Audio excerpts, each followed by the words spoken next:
Salut, du coup moi c'est Rémi, j'ai 24 ans et je travaille chez anciennement Ocamedia mais du coup maintenant Jelly Smack et donc je m'occupe à quasi 100% de notre formation YouTube Editor Bootcamp et du coup bientôt de nos nouvelles formations pour The Creative Academy. Quand j'étais au lycée, en fait j'ai suivi un peu des potes qui étaient en option cinéma. Et en fait à ce moment-là, j'y connaissais rien en cinéma, j'avais pas forcément d'appétence par rapport à ça. Un peu comme tous les jeunes de mon âge, je regardais YouTube, Twitch, etc. Mais j'avais pas forcément d'appétence que ce soit pour le montage, pour le cinéma ou quoi que ce soit d'autre. Mais du coup j'ai commencé à faire cette option-là et ça m'a plutôt bien plu. Mais j'ai senti dès le début que ouais le cinéma ouais c'est cool, mais c'est pas forcément quelque chose vers quoi j'ai envie de me tourner. Ou en tout cas dans ce domaine-là que j'ai envie de travailler. Mais quand même, il y avait une petite attirance. Et du coup, après le lycée, j'ai fait un BTS audiovisuel option montage et post-prod, donc le cursus classique de quand on veut devenir monteur ou en tout cas travailler dans la post-production au cinéma et à la télévision.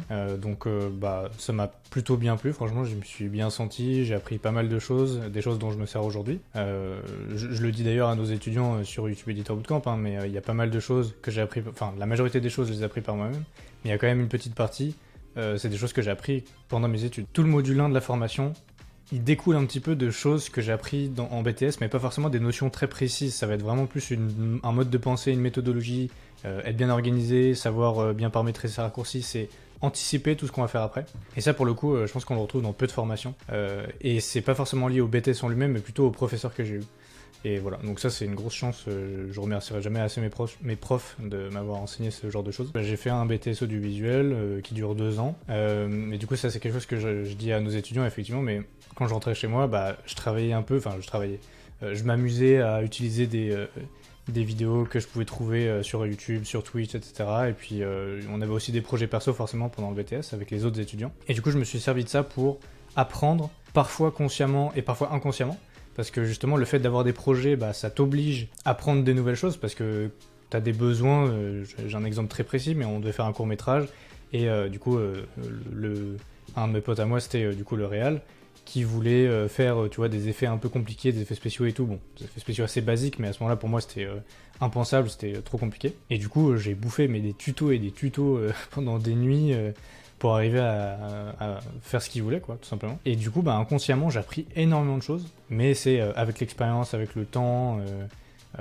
Mais du coup, je pense qu'il y a un peu des deux. C'est un apprentissage conscient et inconscient, contraint du fait que il faut arriver à faire tel résultat, donc pour y arriver, il faut bien que je travaille, il faut bien que je me mette des tutos, etc. Parce que c'était des choses qu'on n'apprenait pas pendant le BTS. Et il y a une passerelle entre BTS et licence de cinéma. Donc j'ai candidaté à plusieurs licences et j'ai été pris en L3 du coup de cinéma à Paris, à Sorbonne Nouvelle. Je suis allé à Paris et franchement je saurais pas comment résumer cette année autrement qu'en disant que c'était nul. Enfin je veux dire, j'ai arrêté les cours au bout de la moitié de l'année je crois. J'allais plus en cours, c'était nul quoi, il y avait que de la théorie, je recommande pas. Après, il y avait plein de personnes qui étaient à fond, qui aimaient trop la licence et tout, qui aimaient trop les cours qui étaient dispensés. En vrai, il y avait des cours intéressants, mais je voyais pas l'intérêt. Enfin, tu vois, moi, du coup, je rentrais chez moi le soir et je faisais quoi? Du montage. En plus, du coup, je commençais vraiment à avoir des vrais projets. Je crois que à ce moment-là, j'avais créé mon auto-entreprise. Donc, je commençais à tâtonner un petit peu, à faire des vrais trucs, pas que des projets perso. Donc le contraste entre je vais en cours et j'apprends des choses, je sais que je m'en servirai jamais de ma vie, et je rentre chez moi et là je fais du concret pour des choses qui me plaisent de ouf, du coup c'était assez compliqué quoi, de me motiver pour aller en cours. Donc j'ai rapidement décroché, un petit peu avant que je décroche complètement, c'est-à-dire à la moitié de l'année, que j'ai rencontré Adam. Et donc l'histoire, la fameuse anecdote, c'est que Adam qui à ce moment-là était à fond sur Best of Sardoche qu'il avait créé, il recherchait des monteurs parce que en fait la chaîne grandissait et il avait besoin de plus en plus d'aide sur du montage. Et du coup il a mis une vidéo sur la chaîne Best of Sardoche en disant salut, je cherche des monteurs et tout machin. Une vidéo qu'il a supprimée peu de temps après. Et donc j'ai candidaté et je crois qu'à ce moment-là d'ailleurs j'étais en stage il me semble, mais je sais plus si c'était pendant la L3 ou c'était avant. Moi du coup j'étais effectivement à Paris pendant ce moment-là et je me souviens très bien de quand j'ai fait la maquette, parce que du coup Adam demandait de faire une maquette pour qu'on puisse montrer ce qu'on savait faire. Et donc j'ai fait une maquette sur, à l'époque j'avais juste bon c'est déjà pas mal, mais j'avais un Mac tout petit, tu vois, qui faisait pas grand chose. Et du coup j'ai fait un montage là-dessus, qui quand je le regarde maintenant est exécrable, mais en vrai, bon voilà. Et je me souviens du coup avoir une réponse par mail, et c'était pendant des vacances. Et du coup je reçois le mail d'Adam qui me dit bah t'es top 1, GG, t'es pris. Voilà. Comme ça. Et du coup j'étais trop content, tu vois, ça faisait vraiment un truc vraiment concret. Et puis en plus bah moi à ce moment-là, bon j'étais pas forcément fan de Sardoche, mais je regardais souvent ses streams. Et c'était trop cool, tu vois, c'était vraiment du vrai concret, de pouvoir commencer à faire du montage pour des vraies personnes, quoi. Voilà, et du coup, bah, c'est comme ça que l'aventure pré-Okamedia a commencé, parce qu'à ce moment-là, il n'y avait pas encore toute cette idée d'Okamedia. Il y avait une petite structure qui se montait, c'est Adam qui du coup a commencé à recruter d'autres monteurs, à organiser un peu les choses, tout se passait sur Discord à ce moment-là.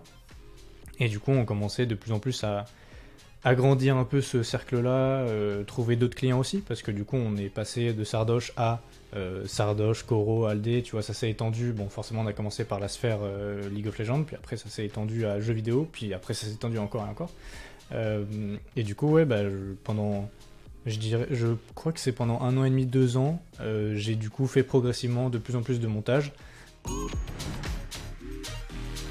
sais pas s'il y a une raison particulière à part le fait que bah, on a commencé à grossir et à avoir la possibilité de le faire en fait. Il n'y avait pas de raison autre que bah on peut le faire et forcément bah pour moi en raison perso c'est plus sécurisant, c'était plus intéressant financièrement parlant aussi. Enfin pas forcément d'ailleurs parce qu'en vrai quand j'étais freelance vers la fin avant de passer salarié, je faisais des très grosses factures parce que je faisais un peu tous les projets particuliers, je faisais les maquettes pour aller chercher d'autres clients et du coup c'était vraiment que des gros projets ou des trucs un peu particuliers. Je me souviens d'un énorme projet qui m'avait pris 3 semaines où c'était du motion design, sachant que je suis pas du tout motion designer.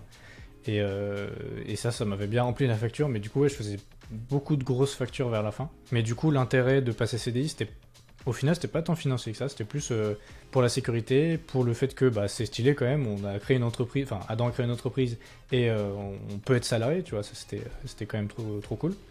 Et c'était dans une optique aussi de, bah, on sait que voilà, quand tu crées une entreprise, le but c'est quand même pas non plus d'avoir que des freelances, mais de pouvoir grossir une équipe de salariés. Donc voilà, puis c'était symbolique que ce soit moi le premier salarié aussi.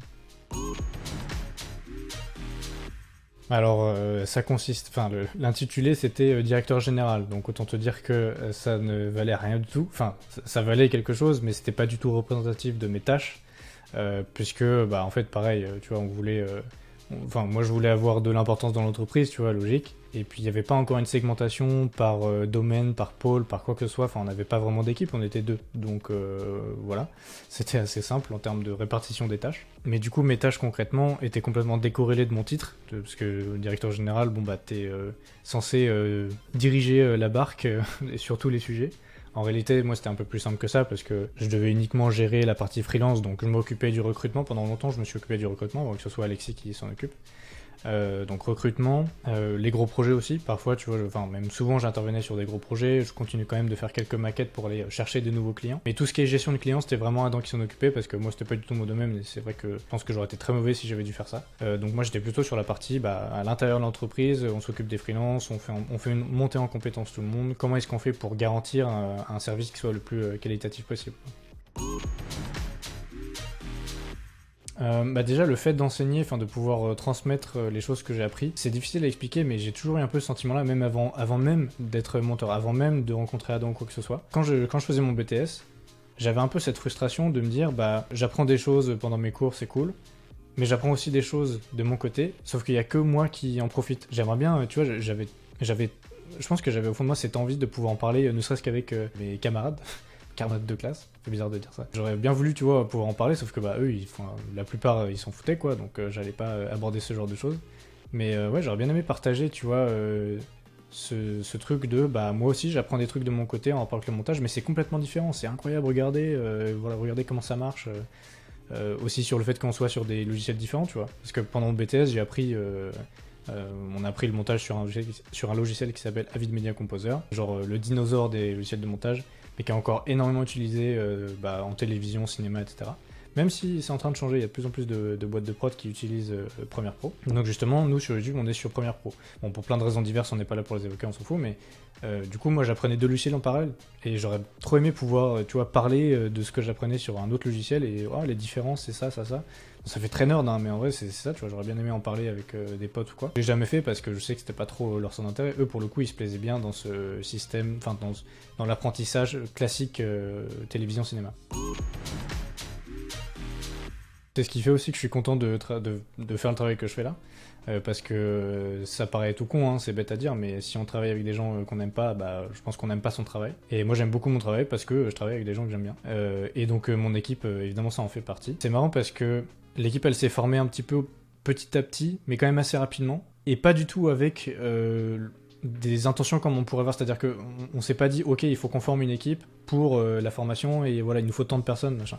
Ça s'est fait un peu sur le fil et surtout avec des intentions à la base qui n'étaient pas celles de départ, enfin qui sont pas celles d'aujourd'hui, je m'explique. Louis D, il nous a rejoint, à la base il devait pas du tout être trainer, il devait être CSM je crois, un truc comme ça. Donc rien à voir. Au final, il correspondait plutôt bien au poste de trainer, donc moi je l'ai pris et puis bah, là, ça marche très très bien. Yanis est un ami de Louis, donc il nous a été recommandé. Enfin tu vois, il y a des synergies qui sont créées comme ça, un peu par hasard. Et ça me fait penser un peu à la rencontre qu'on a eue du coup moi et Adam, et aussi avec François. C'est que on est des gens qui se connaissent pas du tout, qui se rencontrent et ça match bien. Et en fait, l'intention pour laquelle on vient au départ, bah on se rend compte qu'au final c'est pas le résultat qui va en découdre. C'est un peu abstrait ce que je suis en train de dire, mais en gros, il y a une très bonne alchimie dans la team, et je suis trop content de travailler avec eux. Et c'est drôle qu'on soit ensemble parce que c'était pas du tout. On n'aurait pas pu deviner il y a quelques mois qu'on travaillerait tous ensemble pour tel but là aujourd'hui. Là, j'ai pas d'autre choix que de parler des montages The Event parce que c'est vraiment les montages qui m'ont marqué le plus. C'est déjà à faire, c'était incroyable de pouvoir avoir la chance de faire ça. Parce qu'en plus, on a pu aller sur place pour filmer avec Adam. Et forcément, un peu comme tous les gens, toutes les personnes de ma génération et qui ont ces centres d'intérêt-là, quand on s'intéresse au montage vidéo, pas tout le temps, mais bien souvent, on s'intéresse aussi à la vidéo et à la captation. Pouvoir avoir la chance d'aller directement sur place au The Event, c'était incroyable. Donc l'événement lui-même, déjà incroyable à vivre. Surtout que nous, on est arrivé, on a eu de la chance, on est arrivé sur celui de 2018. Je sais pas si Zerator a pu en parler de ça ou pas, j'en sais rien. Mais en tout cas, moi, j'ai ressenti que cet événement, enfin cette édition-là, elle était assez particulière pour lui parce que déjà, il y a le record symbolique des 1 million. Et même s'ils ont fait 10 millions après et tout, rien que de passer on fait des centaines de milliers, ce qui est déjà énorme, à 1 million. Je pense que pour lui, c'était vraiment très très symbolique et cette édition-là, elle l'a plutôt bien marqué, je trouve. Mais du coup, pour moi, à vivre, c'était aussi incroyable parce que t'es à côté de toutes les personnes que toi t'admirais, que tu regardais quand t'étais en slip chez toi, quoi.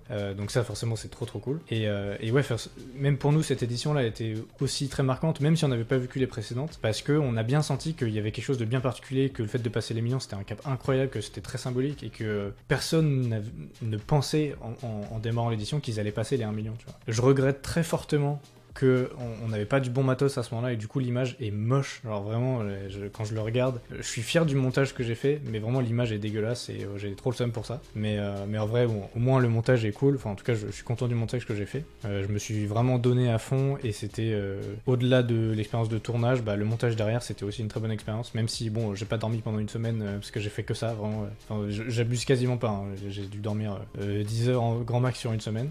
Mais du coup, c'était incroyable à faire. C'était vraiment trop trop cool. Et de pouvoir faire des projets autres aussi que, voilà, on fait des best of Sardar, je fais des best of Koro, ça, c'est super cool. Mais passer à quelque chose de différent et qui soit quand même sur YouTube, et parce que là, du coup, c'était un peu un style documentaire. En plus, pour un événement comme ça, caritatif, ouais, c'était vraiment mon meilleur souvenir. Après, du coup, si je devais choisir entre les trois, parce que du coup, on a fait 2018, 2019, 2020, je dirais quand même le 2018 parce que vraiment l'édition était, c'était si particulier l'ambiance, tout le monde, personne s'attendait à passer le cap des 1 million. Et du coup, les éditions d'après, il y avait déjà ce truc de, on sait qu'on va faire plus. Pas forcément pour les streamers, hein, mais je parle de tout le monde en général, les viewers, tout le monde sait que voilà, le but c'est de faire plus, faire plus, faire plus.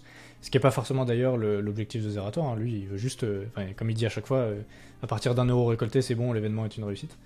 Mais du coup, il y a cette pensée inconsciente de on sait qu'on va faire plus. Alors que à l'édition de 2018, personne ne savait, même les viewers, personne ne s'attendait à ce qu'il fasse 1 million, quoi.